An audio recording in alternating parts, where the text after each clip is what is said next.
The BigAl Podcast with your host, Al Bishop, unfiltered and uncut.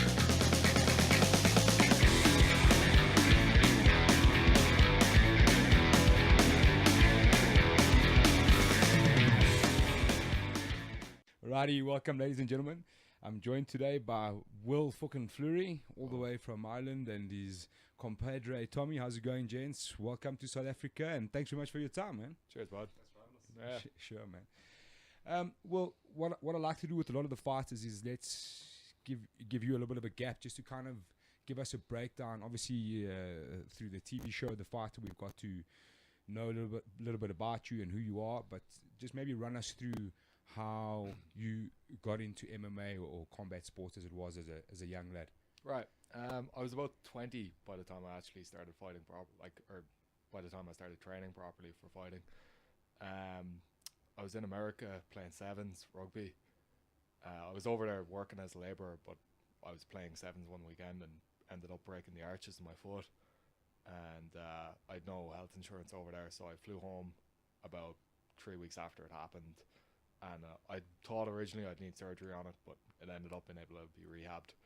And the guy I went to with that was Stuart Dollery, who owned the gym, the MMA clinic.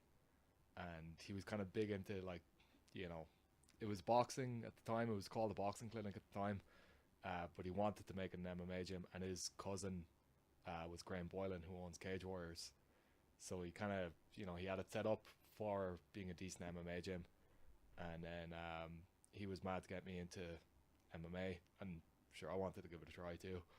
So basically there was a cage, like I think that was end of August, and then there was a cage by October, and at that stage then I was hooked. And like I had been playing rugby for the last 12 years before that, but once that took my focus, like I kind of thought I'd, you know, do a little bit of MMA and mainly play rugby.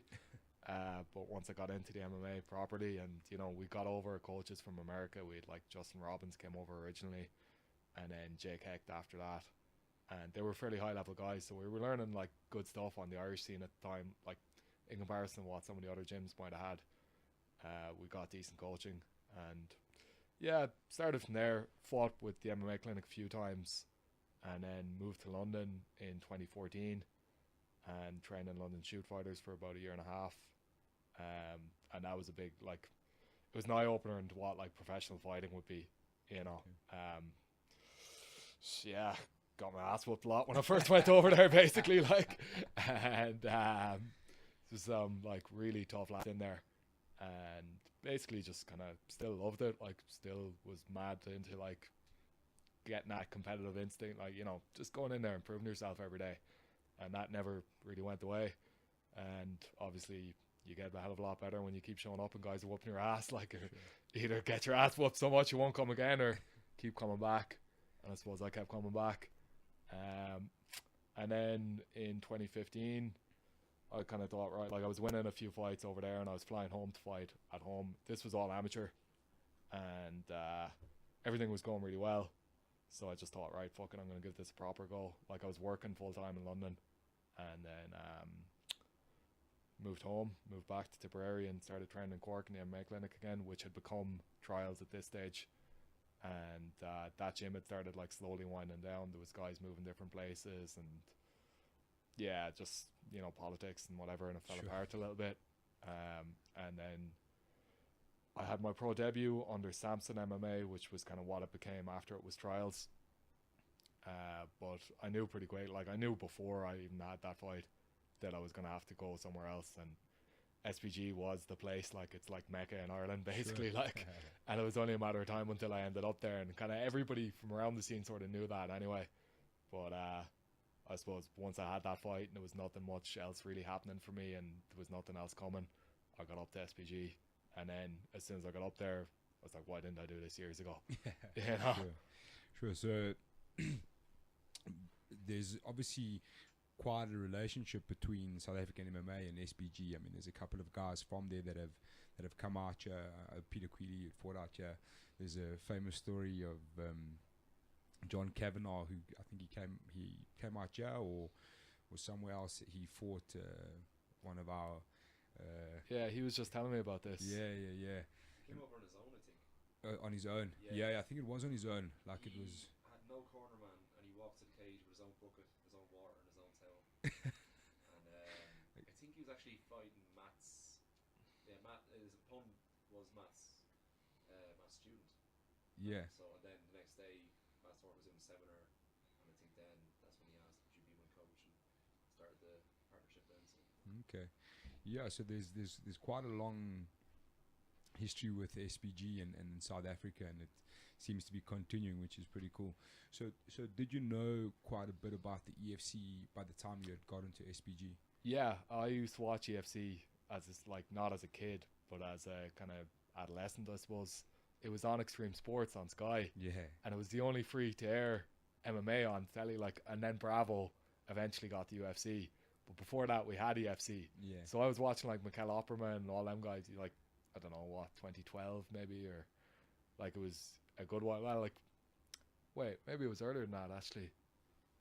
I can't really remember, but it was the first proper MMA I'd ever seen on TV was EFC. Yeah. So that kind of left a bit of an impression. All right. Okay, cool, man. And how did that all come about? We want to look to going towards the fighter. Was it something you had seen, like a tryout? Did the EFC contact you? How did that all come about initially? We have a Facebook group for all the fighters in the gym, and John put up that EFC are looking for middleweights, basically, and I'm one of the only middleweights in the gym. Well, I know there's a few of us now, but I was the only guy well up for it, and Sure. I think they were looking for undefeated middleweights. Yeah. And undefeated still. So yeah, just applied for it. Didn't hear anything for ages. Didn't think it was going to happen. And then it happened. But like I've been, I don't know if you know much about my career, but like it's literally been like Yeah. So I've had like 9 fights organized in the last 2 years, and only 2 of them have happened. Like, and it's unfortunately been the other lads pulling out most of the time. Like, so it's been kind of a frustrating 2 years. Like, but yeah, basically this happened, and I was delighted when it did. Like, Okay, cool. And then what was the entire experience like? Obviously, it's one of those sad moments in MMA, and it was one of the things that made me reach out and try and chat to you, because when these sort of things happen, and we'll touch on that just now, it always gets shrouded. I mean, the whole event, your whole experience was shrouded by a negative situation. But how was the experience on a whole, going to a foreign land, living in a house with a bunch of other guys, at the end of the day, you're really going to fight each other, dealing with different personalities, cultures, languages, and then still have to fight. I genuinely loved it. Yeah. And I was surprised, like it surprised me how much I enjoyed it. I thought I'd kind of get a bit worn by the whole, like, you're constantly competitive, you're constantly like a little bit on edge, because any one of these guys you could be fighting. But no, I don't know, something about my personality was just like, this is kind of great. Because none of, like, look, there was a few lads who I wouldn't have gotten on with extremely well, but like, it was so many different cultures, and so many, there had to be a level of kind of like understanding of like, we all just have to live here. Sure. So nobody was like super macho all the time, but at the same time there was kind of like little games going on, and it was like, I'm loving this little game, like, he's playing with him, he's trying to fuck his ego a little bit, like, and I got in on it big time, like, and I really enjoyed doing it. They don't show much of that in the show, unfortunately, but like, there was a good buzz about that. And like, the living, I was like, it's ideal living conditions, like, as in, like, Sure. You've seen the Yeah, house, sure. like, it was great. Yeah. Other lads were complaining, they were like, oh, I want to get home. I was like, I love here, like, I don't want to fucking go home at all, like. Yeah, I think there were a couple of people that were definitely signing up for the next season just purely based on Yeah, how it yeah. looked like. I know, it's great crack, like. Okay, that's cool. Then obviously, as the show progressed, you stood up and took a fight. And obviously the balance in there was, is it worth taking that risk? You're obviously a super confident guy. You believe in your abilities. So for you, it was a bit of a no-brainer to take a fight. But what was your thought process behind that, stepping up to take a fight when you really didn't need to? I'd kind of been getting a little bit itchy in my sparring sessions in the house, and it was just frustrating. Like, as much as I was like, oh, I love the whole thing, whatever, you're there to fight. Sure. And like, I've been primed to fight that whole summer. I had 2 lads pull out on me. I literally just wanted to get in there. Now I know that sounds a bit like, oh, you can't be that, but it was just like, well, I can fight in a week's time or I can fight in 2 days, and they're going to pay me to fight in 2 days, so grand. Like, yeah, it was very easy in my mind. It was like, here's a nice fight in 2 days time, you can take it and get paid, great. Yeah, Okay. it was simple enough, really. Like, Yeah, man, because I think... and they weren't going to give him a chance other than that, like, and it was kind of like, for as much as you like want to do it all for yourself, fuck it, he's flying out from the States, and you know, he's... Yeah, this was the next question I was going to ask you, because watching that, automatically you struck me as the kind of guy that sort of felt a little bit bad for Mike as well, that you thought, well, you know, he's going to be here, unfortunately things happened, you know, maybe I should just give him a crack, when you were confident enough that you'd get the job done. And I'm sure there were a couple of people back home who would be like, no, don't take that chance, man. Yeah, but look, you're here to expose yourself. Sure. You're here to get exposed to what you are. Sure. I've worked incredibly hard to be this. Yeah. So I have no problem going out there and showing it. Like, so it's more just have confidence in that thing that you've worked for. Yeah, like, you know, people would tell you, like, don't take unnecessary risks. And in a way, yeah, the fight game is about that. And, like, you do kind of have to be some bit logical and be some bit, like, can't just be a crazy bastard and fight everyone all the time. But want yourself to be that crazy bastard. And, like, if you're not here to fight people, what are you doing? Like, what is the point of this career? Like, you know? Sure. So, look, I get guys who, like, pick fights to a degree, but just go for it in another way. Like, you know, it's... people are going to love you if you're the guy who just always shows up. Like, so just be that guy. 100%. Sounds very similar to the guy you're about to fight. Yeah, I know. And, like, yeah, I only heard what he was saying on Saturday afterwards, because we were at the press conference, like, and I couldn't hear when his, like, he was doing a mic interview with Graham and they were recording it, and I couldn't, the mic was real low. I couldn't really hear much of what he was saying, but he was legit enough. He was just like, yeah, I'm here and I'm giving him a shot. Fair play to him. He's here and he's giving me a shot, like, and he's got balls to step up and take it. Like, don't think too many of the lads in the show would have stepped up and taken it. Like, you know, I don't think anyone would have. Like, as in, straight away I was calling for that Shaw rematch. Like, as soon as everything had happened and all that crap went down, and then when he lost, I thought, this is ideal. Sure, we're just gonna have the rematch now in this card. Like, I was on him, man. You know. All right. Well, let's have a look at that Shaw Dean fight. That was obviously quite an interesting turning point in the show, and it was a lot of controversy. I watched that over and over and over to try and understand both sides, what was happening, and I tweeted out those pictures, and you kind of said, look, also in fairness, there was this and that. Now, if you can, talk us through it, and obviously now you've had time to sit back, reflect, watch it again, and give your opinion. So if you can, just talk us through what you remember, how that unfolded, and what your thoughts are. My perspective on the night. Yeah.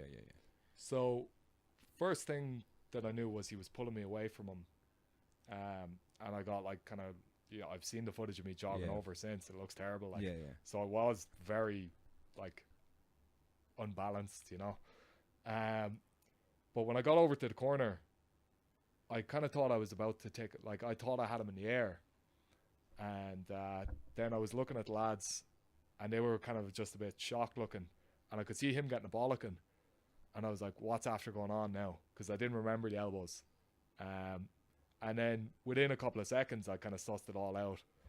And I suppose I was just like, right, I'm good to go. Like, I felt perfect. Genuinely, it's, you know, your brain's telling you, because there's so much adrenaline going in. You're like, right, let's just get it back on, because he's exhausted.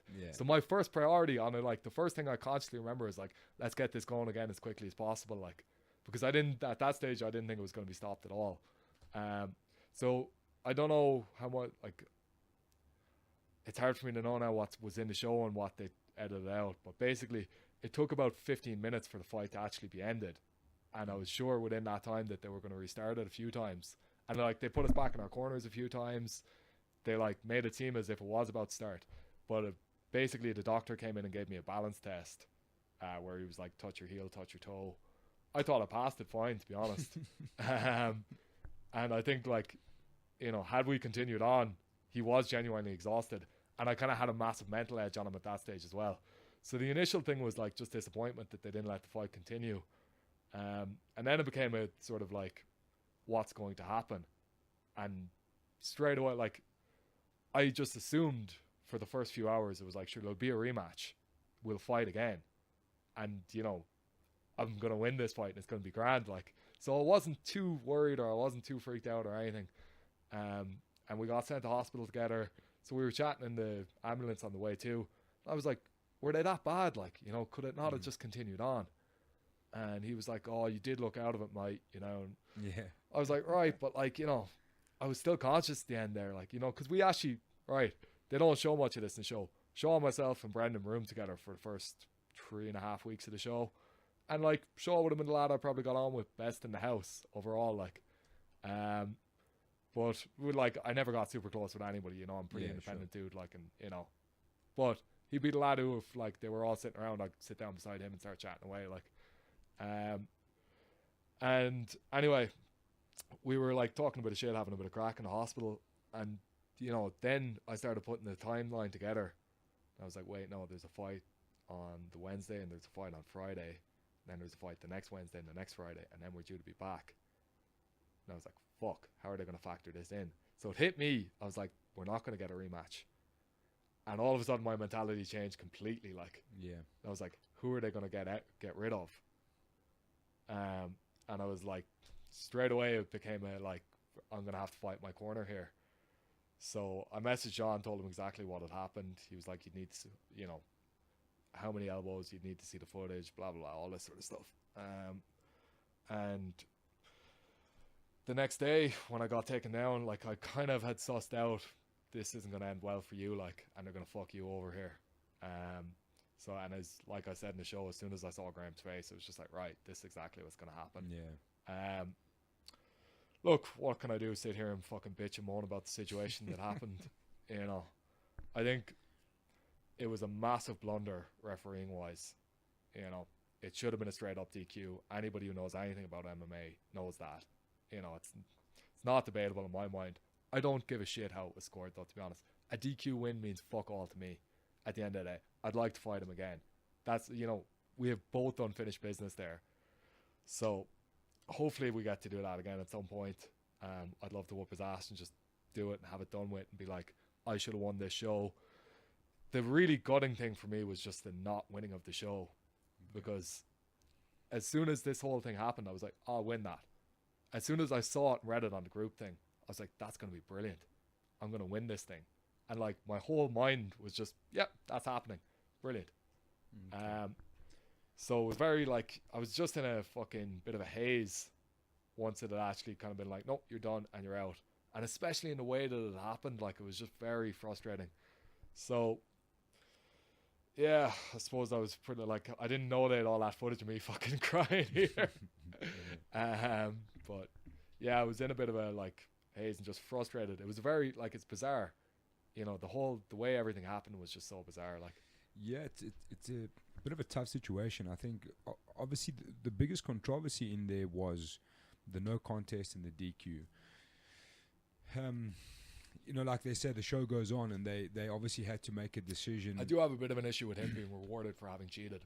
100%. And also, sorry, Yeah, one of yeah. the biggest things as well was like, he had lied to me that night, and I imagine, like, who knows, only he knows, but he consciously lied. I don't think that is like, you know, the haze was that bad that he would have not known that he'd thrown that many elbows into the back of his head, like into the back of my head.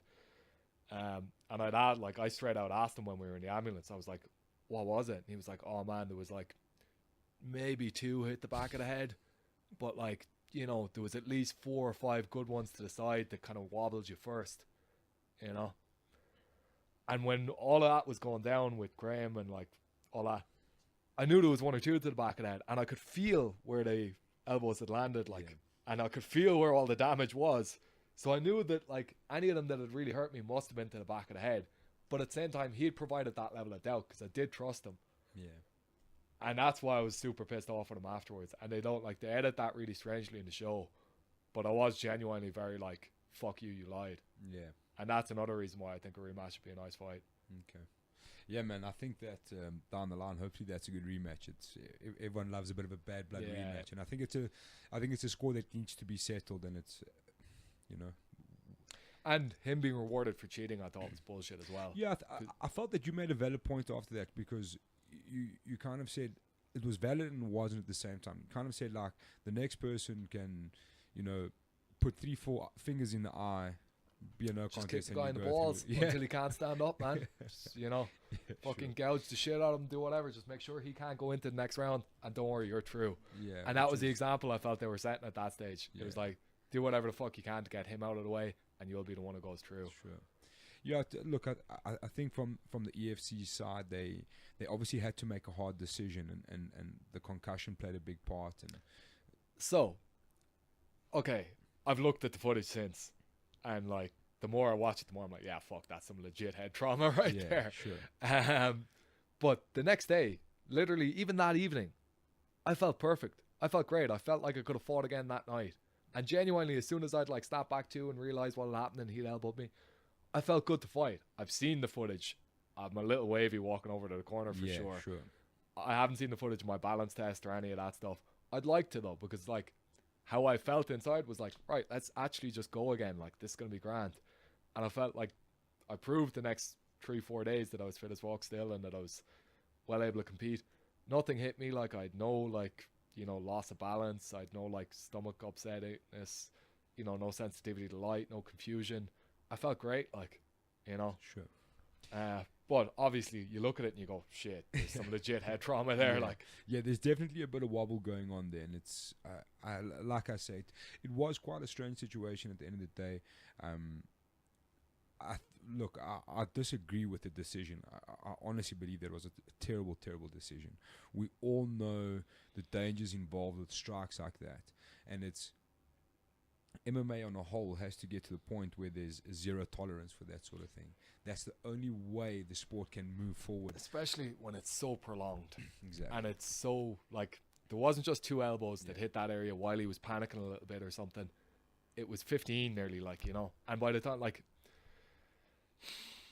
yeah, for it not to be some way reprimanded and, like, him to be punished in some way, shape or form sets a really bad example for the sport, I think. Yeah.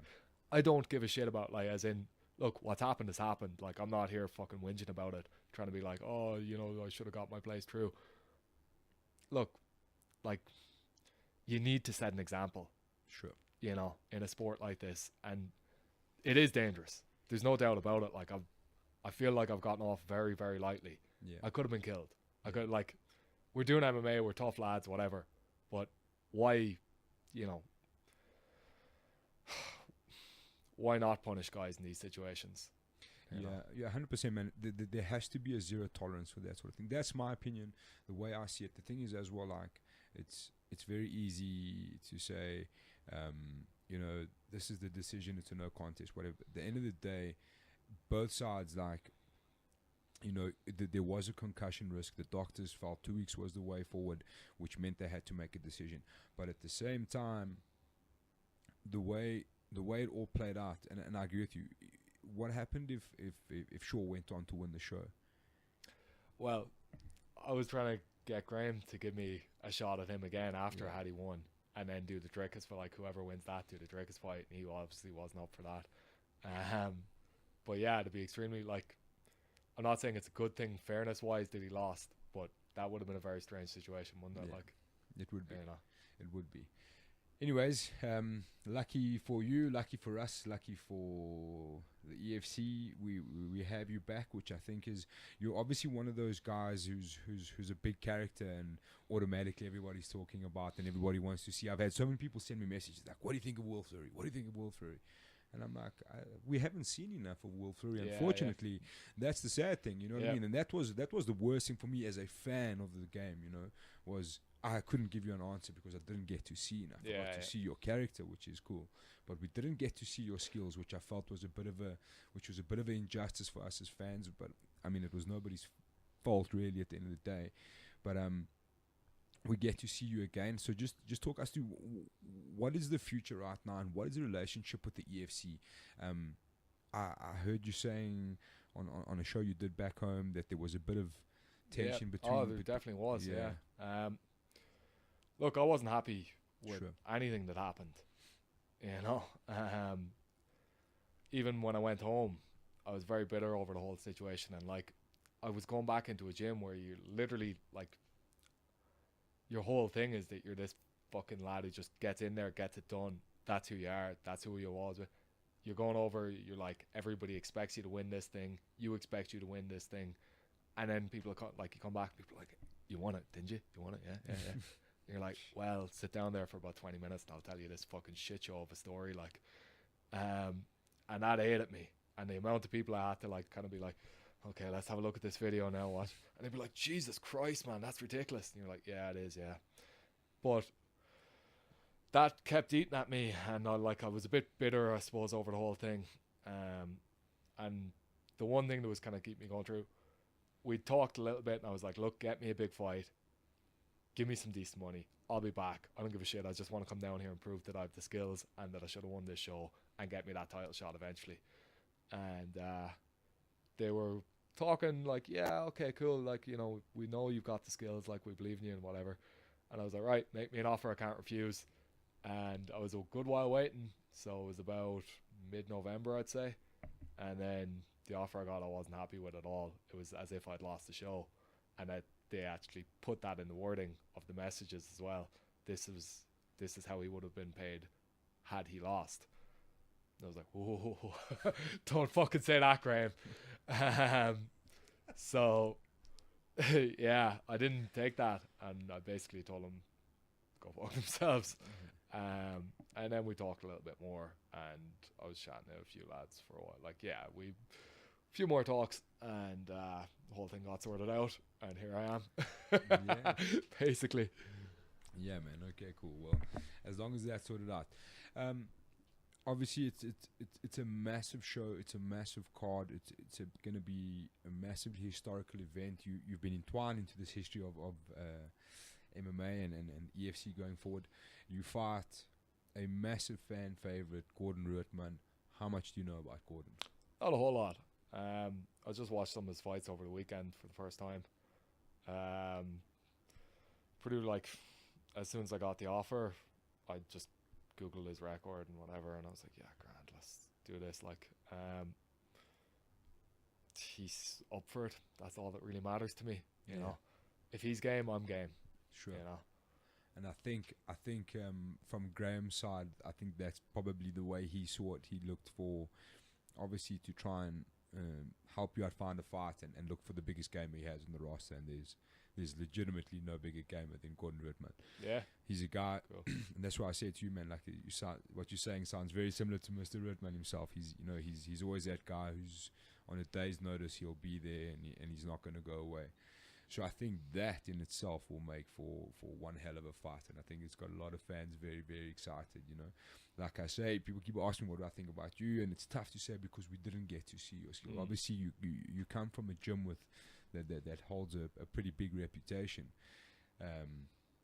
but we know that we know the difficulties of traveling. Yeah, I think it's easy for lads to dismiss because there's not a whole lot of footage out there on me, or there's not a talk to anyone who's trained with me, or, you know, look, I'm here to prove how fucking legit I am. I want to get in, be as impressive as fucking possible in there. I feel like on Saturday a lot of people are just going to be going, oh shit. South Africa's got a new lad. Like, South Africa's got an up and coming fucking star now. So yeah, I'm looking for, like, look, I want to prove how fucking legit I am to everybody. That's why I'm here. Like, that was the whole purpose of coming back down here. 100%, man. Sure. So just to fill people in that are listening, Will's just watched the recent interview with Gordon Ruttman, and obviously we just wanted to get your reaction. It was where we were going anyway, to kind of see your reaction to that and a message to Mr. Gordon Ruttman. He made a few different points, and I suppose the biggest one I'll take on is prove it. Well, why the fuck do you think I'm here? I'm here to prove it, Gordon. And I'm here to fucking smash you and let everyone see I've done the fucking work. I am that guy. I am going to smash through you.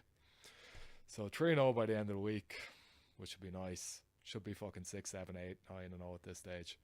But sure, look, let me prove it. Thanks for showing up. I hope you fucking do. Don't be a pussy. Don't pull out last minute. No more of that shit. Just show up and get your ass whooped like a fucking man.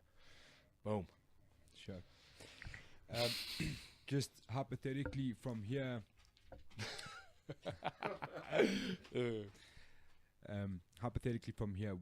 let's play the hypothetical game. That obviously, I mean, as a fighter, you'll say when you beat Gordon Rittman. Yeah. I'm an analyst, so say if you beat Gordon Rittman, what is next for Will Fleury?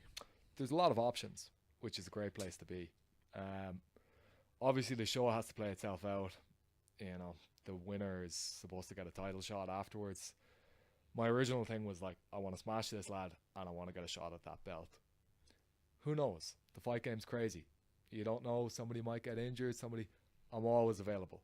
That's the guy I am. Like, I know you don't have a show again until March or something. You know, maybe Drickus will have vacated the belt at this stage. Who knows? Like, if he hasn't, I'm first in line. Take me. I'm that guy, like. But if not, like, and that show's happening and whoever wins the show ends up actually fighting Drickus and it all works out the way it's supposed to, I'd like to come back down as soon as possible and whoop somebody else's ass. You have some guy, a ginger lad, Cameron, is it? Or yeah, maybe him, maybe the Shaw rematch. A lot of options. That's the thing, you know. Okay. So is it safe to say that there's quite a long future for Will Fleury in the EFC at the moment? That's the way it's looking right now. Look, I'm a prize fighter. I fight for money. You know, somebody comes in and fucking goes, look, we've got this contract for you in this place. Yeah, let's do that. You know, I'll go anywhere in the world, man. I don't give a shit. Like, I'm down here in South Africa and like it's cool, and EFC was something I was into as a kid. If I was in Bahrain next week fighting, as long as they're paying, I'm fighting. 100%, you know? 100%. Well, again, thank you very much for your time, man. We're really happy that you get another chance to come and show us in Africa. I'm delighted I have the opportunity to come down here and prove myself. Yeah, man. I think and a lot of South African fans talking about me talking a lot of shit or whatever. I've said very, very little about Gordon. Yeah. You know, he's a guy that's in my way. I'm going to get him out of my way. It's nothing personal, Gordon. You know, show up. You know, that's the main thing. As long as you show up, you have my respect. 100%, man. Right. And we really look forward to it, and thank you very much for your time. Cool. Where can people hit you guys up? Love or hate? Twitter, Instagram, Facebook. I'm on them all. Hashtag, or it's at Will fucking Fleury on Twitter. Yeah. It's I think just Will Fleury on Instagram. And I don't have a fan page on Facebook because I think it's 100%. pretentious as fuck. So,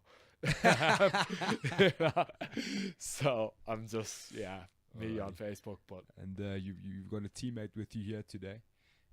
Tommy, what's up? Tommy, up and coming prospect, soon to be retired, maybe in the EFC. Where can maybe people not. find you? Twitter and Instagram, Tommy Gunn MMA. And that's Tommy with a T. Tommy, yeah. Two ends. Two ends. Tommy. Tommy with a T. Oh, good man. So yeah, no, I'm going professional next year. So it was pretty cool to be here and see the big the way stage. EFC is run, and Yeah. no harm knowing the right people and seeing where my options lie next year. 100%, man. Yeah. Cool, guys, and welcome to South Africa. And we hope you don't get too much abuse along the way, and you enjoy your stay, man. Look, man, it's all part of it. Like, as in, like, the abuse, the bit of crack. I love it. Like, as long as there's something. The worst thing you can do is show up and fight. Nobody gives a fuck.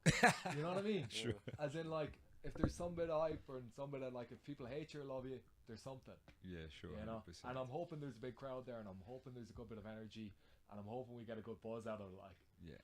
but we'll see. Look, the FC seem to be doing a pretty good job of hyping it so far.